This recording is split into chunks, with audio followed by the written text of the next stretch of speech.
Hi everyone! In this video, we're going to learn how to enable RSS feed for your website in Grigora. First, go to the Grigora site dashboard.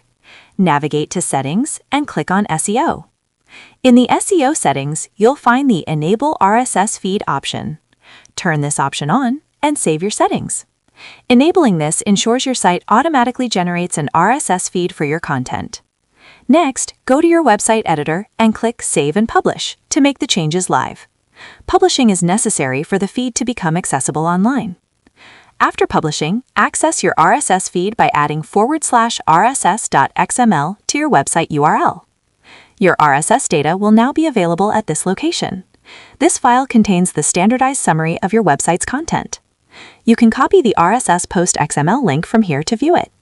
To preview your RSS feed, paste this link into an RSS feed preview tool. See you in the next tutorial.